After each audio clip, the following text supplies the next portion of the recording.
Hello there guys, welcome back to Younes Talks Football, welcome back to a brand new video. I hope all of you are doing well today. I mean, my goodness, I hope you guys are doing well. This is the thing, being a Chelsea supporter, like I've always said, like we continue to say, we will always say, you need a pacemaker, you need clearance from A&E, you need, all sorts of medication on your table, you need all sorts, vitamins, bring it all, because your health needs to be in check. Because it's Heart Attack FC, Charity FC, A&E FC, whatever FC you want to bring to the table, it applies to Chelsea Football Club. And this was another example of it today.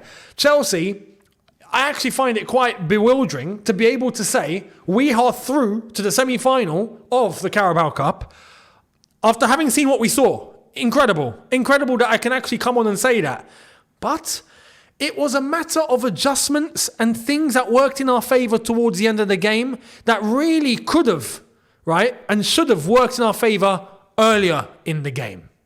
And what do I mean by that? We managed to get through, penalty shootout, we won on pens, happy days, great, right?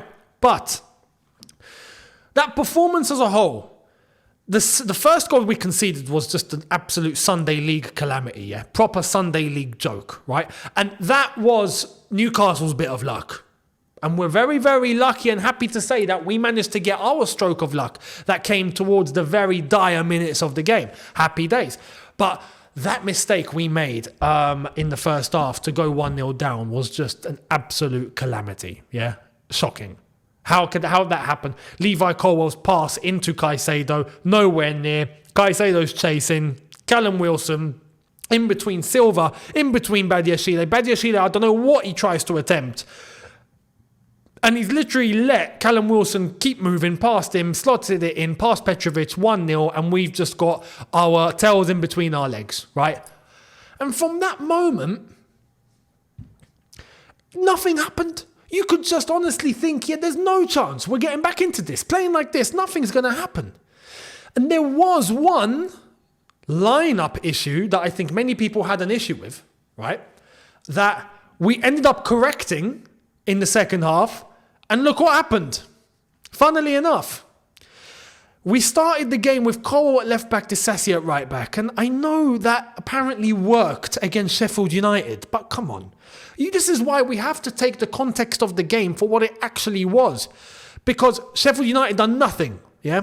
Newcastle better than Sheffield United, and we make one mistake in defence and they punish us. Sheffield United were not going to do that. So when you look at the context of things and you look at exactly how it pans out, we didn't look like we were going to get back into the game. But especially not helping ourselves when we had fullbacks that are not fullbacks trying their best to bomb forward and contribute, but they can't, and trying to defend, they can't get back in time, they leave spaces in behind. It's all a little bit of a shambles.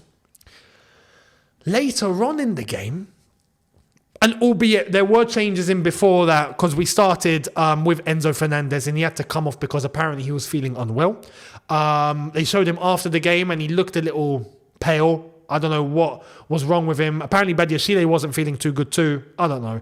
But we bring on Broja for Enzo Fernandez. We move it to a 4-4-2, or you could say a 4-2-2-2 if you want to call it that. Later on, we bring on Malo Gusto for the second half in place of Levi Colwell. Now, this didn't make any sense to me in the first place because we moved Malo Gusto to left back. What are we doing? He's a right back, yeah? If anything, stick him for Disasi and bring on Ian Maatsen. Like I said in my preview, I would have started with Gusto and Maatsen. Funnily enough, Gusto at left back was actually playing very decent. And you could see what he could offer defensively, but as well as that, offensively, in attack, adding a proper extra body as a proper fullback, you know? And it helped. It helped a little bit. You could see that we were starting to pile a little bit of pressure, albeit the end product just wasn't there and it didn't look like we were scoring. And that's where I was honestly looking at it and thinking, no matter what we do here, it's just not going to happen. Then, later on, we bring on Nkunku for Nicholas Jackson. Broja moves more up top. Nkunku tucks back a little bit. And let's be honest, Nkunku, for what he did, was all right. But this is what I'm saying. This is what you're going to get with Nkunku at the moment. You're going to get all right. You're not going to get, he's going to rip up the show. Don't put that much pressure on him. I don't want that much pressure on him. And he doesn't deserve that much pressure on him. He's just come back, long-term injury, first few minutes, he's going to take a bit of time.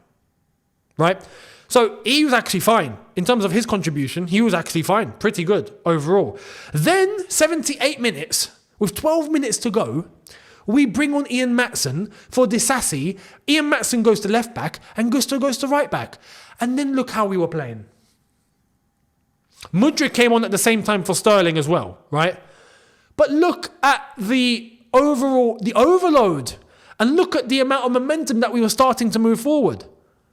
You could see that it was a little bit more fluent. Why didn't we start with that? That's my problem. Why didn't we start with that? So for that, I have to look at Pochettino for that. There's no one else that's responsible for that except Pochettino. So for that, I was bamboozled. But we managed to end up with the correct players on the pitch. And then our moment came. Our moment of luck. Kieran Trippier, of all people, right? He looked shocking from the moment he came on the pitch, which was a surprise, right? Because I thought that was someone that they could honestly rely on. And he comes on, he makes a blunder. 91st minute, coming into the 92nd minute, that's when you're going to choose to try and... What would he tried to head it back to his goalkeeper in the box when there's about 1 million bodies in there. What are you doing? What are you doing? MUDRYK, fair play to him. He was sharp enough to realise the situation. He was in the correct position, right place, right time. Took the ball off him, slotted it in without waiting, without hesitation. Gets Chelsea back into the game. We were lucky though. Newcastle were lucky to get their goal. They capitalised. We were lucky to get our goal. We capitalised. 1-1. And at that point, I'll be honest, like I said on my preview, I would be thinking that we would lose the penalty shootout. Because pressure. But the ones that I had doubt about, as said on the watch along, I didn't have doubt about Cole Palmer, even Nkunku, no problems there. I was thinking MUDRYK perhaps might throw it away. He stepped up. He took it in his stride pretty well. It was Petrovic that was the hero though. And that is something that with any goalkeeper in a penalty shootout, he might have his day. He might have his moment, right? Tonight, Petrovic came to the rescue. Right place, right time. Fantastic. Beautiful save to eliminate Newcastle out of it. Trippier missing his penalty. Again, just double howler. Howler after howler. He got Chelsea back into the game and then he was the first one to miss for Newcastle. So shocking in terms of Kieran Trippier today. He gets a 0 as far as I'm concerned if I ever did player ratings. But Petrovic, brilliant display. Brilliant display. Didn't concede one. In the penalty shootout. Made a save. Managed to go the right way when Kieran Trippier missed. Overall, it's a good display in terms of Petrovic on a penalty shootout. His first penalty shootout in a Chelsea shirt. I can't ask for more than that. So, very happy. And fair play to everyone that stepped up for the penalties and took it. Cole Palmer, Conor Gallagher, Nkunku. Nkunku, I was sure, but at the same time, I was thinking, I hope he's not got, lack of minutes in his legs. Because sometimes that can play a part on penalties. Whether you're too fresh, you're not warm enough, or you're too tired. That can both play a part on a penalty shootout. Nkunku, beautiful penalty. And later on, MUDRYK, the one player I was a bit like, please don't, squeaky bum time, please don't miss. And he tucked it away beautifully. So MUDRYK, fantastic for his contribution today. He came on and scored and then got us the last penalty. Fantastic. And for Newcastle, absolutely thrown away. They had that tactically, they had that in the palm of their hands. But Kieran Trippier has just eliminated them himself. As far as I'm concerned, if I'm Eddie Howe, I am fuming tonight because Newcastle done everything correctly in terms of the game plan. Correctly. They were spot on. But they leave losers and they don't march on to the semi-final. And that's why anything can happen in the cup. It's as simple as that. Now, we move on to the semi-final of the Carabao Cup. And brilliant. Happy days. It should, honestly, for a competition like this, be a non-negotiable. We find ourselves here. So fantastic. And what's going to happen now? Who are we going to be drawn against? I don't know if they've done I don't think they've done the draw for the semi-final in terms of who we're going to play. But I think we've obviously got Middlesbrough through. Fulham are through, and either Liverpool or West Ham are going to be through tomorrow. So we'll see what happens then, and then we see how it's all going to be paired up, and we'll see what the route is. So let me know your thoughts down below. Much appreciated. Look, this is crazy to be actually able to say that Pochettino, I feel, managed the game wrong, but won the game. And Eddie Howe managed the game right, but lost the game.